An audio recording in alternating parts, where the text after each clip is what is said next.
셀트리온 레큐노아가 EMA에서 이제 코로나 관련해서 중요 의약품으로 선정됐다는 소식이 나왔습니다. 주가도 어느덧 17만 원 회복이 눈앞인데요. 이 부분에 대해서 한번 살펴봐 드리도록 하겠습니다. 최근에 이제 셀트리온 관련된 어떤 긍정적인 기사들, 리포터들이 계속 나오고 있는데요. EMA에서도 코로나19 관련해서 중요 의약품 발표가 있었습니다. 이 코로나19 관련해서 유럽의약청 EMA 산하의 의약품 부족 운영위원회 여기에서 이제 선정한 공중보건위생 비상상태에서 중요의약품 크리티컬 메디슨에 선정되었습니다. 단도로 된 건 아니고요. 이 EU에서 이제 승인한 백신 치료제가 여러 개 있지 않습니까? 이 중에서 백신 5종, 그 다음에 치료제 9종이 포함됐는데요.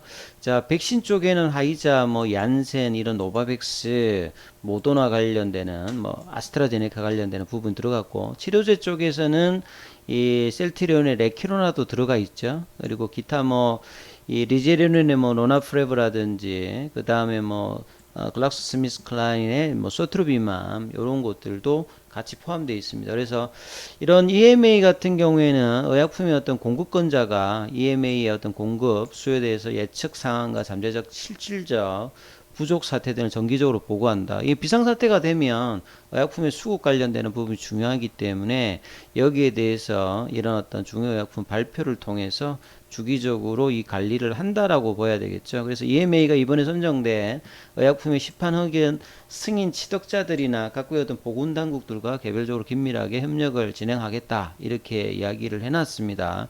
그래서 나름 셀트리온 레키로나가 국제적으로는 특히나 유럽 쪽에서는 상당히 그런 효능이라든지 이 능력들을 인정받고 있는 어떤 약품이다, 이렇게 생각을 하셔야 되겠죠.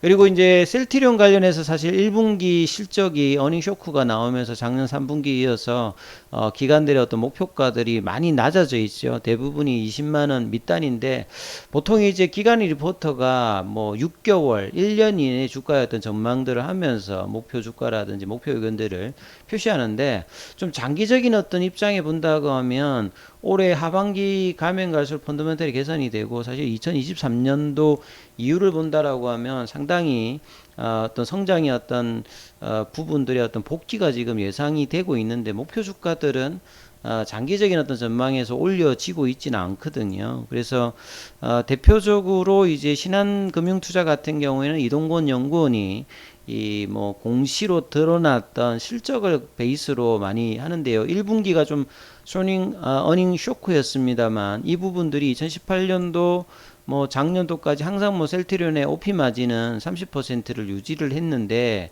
20%는 상당히 좀 충격적인 부분이죠. 그 원인이 레키로나 관련된 어떤 재고 평가 손실, 올해 2월 달에 이제 공급이 중단되고 난 다음에는 전혀 이제 이 부분이 매출 관련되는 부분이 없다 보니까 이런 어떤 재고 평가 손실 관련되는 부분이 2분기까지도 좀 이어질 거고요. 그 다음에 흡입형으로 레키로나 이제 진행하고 있는 코로나 치료제 관련해서 판관비 어떤 증가 부분, 그 다음에 이제 매출에는 영향이 있습니다만 이 수익성이 좀 떨어지는 이제 진단키트라든지, 그 다음에 지금 이 마진율 악화가 되고 있는 램시마 IB, 요게 이제 산도주 관련되는 부분의 어떤 이제 그 재고 정리 여파가 있는 거죠. 이런 원인으로 1분기가 특히나 이제 수익성이 좀 떨어졌는데, 2분기부터는 이런 부분들이 이제 단기적인 영향에 미치면서 차츰 회복이 되어서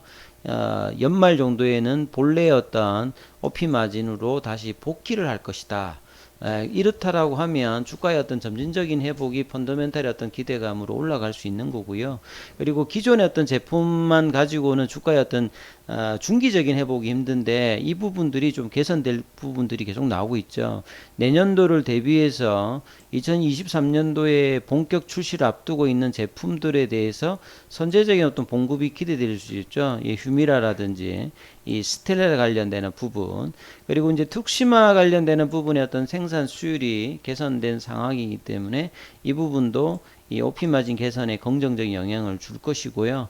그리고 이제 올해 내년에 가장 중요한 것들은 제가 볼 때는 이제 램시마 SC하고 유플라이마인데, 램시마 SC 같은 경우에도 최근에 유럽에서는 회복 속도가 상당히 좀 높고 있기 때문에요. 자, 이런 부분들도 그간에 이제 재고 관련되는 부분 때문에 셀트리온 입장에서 이제 반영을 좀 안 됐는데, 자, 이 부분들도 이제 회복이 된다라고 하면 셀트리온 입장에서도 상당히 좀 기대가 될 수 있고요. 그 다음에 내년도 이제 유플레이마 출시 앞두고 선제적인 어떤 공급 관련되는 부분이 예상되기 때문에 특히나 수익성 관련되는 부분에서 회복이 기대되고 있습니다. 특히나 최근에 이제 우라 2022에서 램시마 SC가 기존의 IB 제형과 대비해서 우수한 어떤 임상 데이터를 바탕으로 스위칭 수요가 계속 늘어난다는 현지 의료진들의 어떤 얘기들도 있었기 때문에 2023년 기대가 되고 올해도 하반기로 가면 갈수록 긍정적인 어떤 실적들이 기대가 되고 있습니다. 그래서 이제 기관들의 리포트를 보면 매수 의견은 유지고 목표 주가는 아직 이제 상향 이런 것들이 나오지 않는데, 조금 지나면 뭐 한 25만원권, 많게는 한 30만원 부근의 어떤 이 리포트들이 이제 새롭게 좀 나올 가능성이 좀 높아지고 있다, 이렇게 봐야 되겠죠.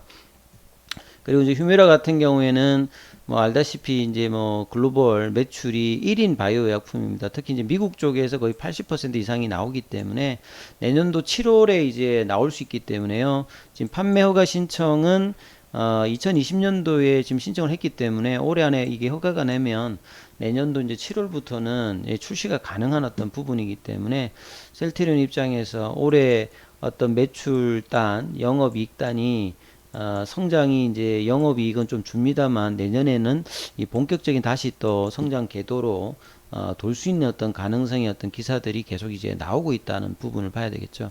그리고 이제 셀트리온이 레키로나 관련되는 부분에서 사실 이제 기대만큼 성과를 못 거뒀죠. 3천억 정도 들여서 사실은 이 매출액이 1,500억 정도밖에 안 됐으니까 회사가 얘기했던 뭐 1조 5천억 그리고 뭐 많은 어떤 우리를 기다린다 이런 어떤 얘기들은 사실 이제 오미크론 변이에서 취약성을 좀 드러내면서 그 뒤에 이제 매출이 거의 이제 끊겨 있는 상태인데요. 이번 흡입형 관련되는 부분으로 대규모 임상을 해서 이제 치료 기간이 3개월이니까 하반기 결정이 나오게 되면 이 상업화가 내년부터 좀 가능할 수 있는 부분이다. 그렇다면 이 레키로나 관련되는 부분들이 일정 부분 여기에 이제 사라지는 게 아니라 뭐 해당이 될 수 있겠죠. 흡입형에서 칵테일 요법으로 진행을 하고 있기 때문에 또 기존의 어떤 주사형보다는 적은 용량 한 10분의 1 정도로 치료 효과를 보여줄 수 있기 때문에 레키로나의 일정 부분의 어떤 부활을 또 기대할 수 있는 어떤 임상이니까 그 결과에 따라서 이제 뭐 알파, 베타, 감마, 델타 주요 변이뿐만 아니라 이 오미크론 변이 관련해서 강한 어떤 중화 능력을 입증했다고 강조했기 때문에 이 임상의 결과에 따라서 향후에 이제 이 코로나 관련되는 부분이 일정 부분 계속 이제 치료제가 필요한 어떤 상태지 않습니까? 백신하고. 그래서 이 부분들이 이제 오미크론 변이에 관해서 나머지 뭐 외국에서도 이 치료제 관련되는 부분들이나 백신 관련되는 부분들을 개발하고 있듯이 과거와 같은 어떤 사례는 아닙니다만 이 부분을 좀 살릴 수 있는 어떤 부분들이 가능성이 있기 때문에 좀 기대했던 부분들이 여전히 있다, 이렇게 평가가 되고 있어요. 그리고 이제 셀트리온 쪽에서 조금 이제 좀 차별화가 되고 있는 게 셀트리온 제약인데요. 이 셀트리온이 이제 생산하게 되면 국내 판권들은 이제 셀트리온 제약이 가지고 있고 국외 쪽은 이제 셀트리온 헬스케어가 보통 하는데, 이 셀트리온 제약도 이제 보면 이 제품 믹스에서 보시게 되면 대부분이 이제 케미칼 위주고 바이오 쪽이 좀 떨어지다 보니까 수익성 관련되는 부분들이 조금 이제 평가절하되고 있습니다만, 최근에는 이제 이 바이오 관련되는 부분에 어떤 판매 관련되는 부분도 비중이 좀 올라가고 있기 때문에 실적이 생각보다는 괜찮습니다. 그래서 올해도 지금 최대 실적의 어떤 경신을 지금 노리고 있는 상태. 그래서 이 자가 면역, 이 바이오시밀러 관련되는 특히나 이제 뭐 유플라이마 관련되는 부분들, 그리고 이제 3분기에는 치매 관련되는 이 패치형으로 진행하고 있는 이 치매 치료제 어떤 출시 어떤 부분들에 또 기대가 되고 있죠. 그래서 이 기존의 케미칼에다가 유플라이마, 그 다음에 이제 도네리온 패치, 패치형으로 진행되는 부분이 상당히 좀 이제 경쟁성이 있다라고 봐야 되겠죠. 그래서 기존의 어떤 견조한 케미칼 의약품에다가 이런 바이오와 공동 개발 품목이 합쳐지기 때문에 이 셀트리온 제약의 어떤 성장성이 조금 꾸준하게 조금 나타나고 있습니다. 그래서 또 뭐 그 기타 이제 제일약품과 공동 영업을 해왔던 당뇨 치료제 관련되는 이 액토스인가요? 액토즈하고 그다음에 이제 그 내시나 이 부분들이 이제 2020년도에 이제 그 다케다로부터 18종의 어떤 그 케미칼 약품에 대해서 이제 그 권리를 인수했는데 이 부분에 대해서 이제 단독 판매로 또 바뀌게 되면 이 실적에 영향을 또 주겠죠. 그래서 2018년도에 1000억대 중반이 작년도 재작년도에는 뭐 2000억대 작년도에는 3000억대 중반 후반까지 지금 성장을 해왔기 때문에요.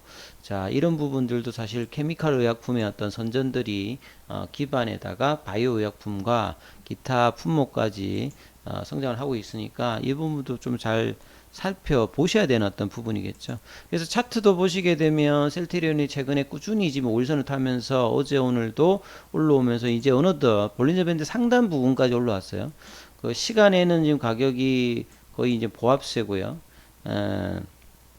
외국계 뭐 장중 뭐 매수건이라도 최근에 어떤 수급이 보시게 되면 뭐 기관하고 외국인들 매수의 흐름들이 좀 괜찮습니다. 그러다 보니까 추세가 이제 볼린저 밴드 상단 부분 그리고 파라볼릭자는 지금 이제 한 일주일 넘게 단기 추세 전환이 나오고 있죠. 그리고 주봉상으로 보면 아직 이제 주봉상의 어떤 이제 상승 전환 아직 나오고 있지 않고 월봉상에 이제 아직 상승 전환이 파라볼릭자가 나오고 있지는 않습니다만 자 일봉상의 이 흐름이 나와서 그 다음에 이제 이 파라볼릭자의 이 상방이 이제 내일 만약에 이제 뚫린다라고 하면 올해 들어서 다시 한번 이제 상승 추세의 어떤 복귀를 시도하는 어떤 흐름이니까 상당히 어떤 중요한 부분에 이제 단기 추세가 좀 들어가는 어떤 구간입니다. 그래서 이런 부분들이 좀 더 이어진다고 하면 이 3월 달에 이 블록딜 관련되는 이슈로 하락갭을 나왔던 이 18만 원대하고 이 17만 원대 여기 도전을 이제 6월 달에 지금 하는 분위기로 지금 가고 있는데 이 부분들이 완성된다면 셀트리온이 장기 이제 펀더멘탈 대비해서 저평가 영역을 벗어나면서 이 본래 영역이 이제 된다라고 하면 장기적으로는 이런 영역이겠죠. 이제 20만원, 25만원, 30만원 이런 영역들이 장기적으로 이제 도달해서 이제 적정 가치로 올라가야 되는 구간인데요. 이 시도를 얼마나 이제 빠르게 하느냐. 요런 구간들이 이제 올해 이제 뭐 하반기까지 계속 지속적으로 이제 나올 수 있는 어떤 구간들이라 봐야 되겠죠. 자, 장기적인 관점에서 보면 저평가 영역에 계속 존재하는 이 부분들이 투자 가치로는 좀 뭐 나쁘지 않다 이렇게 보여집니다. 그리고 내일도 좋은 흐름들 이어지기를 또 한번 기대해 보도록 하겠습니다. 여기까지 하겠습니다.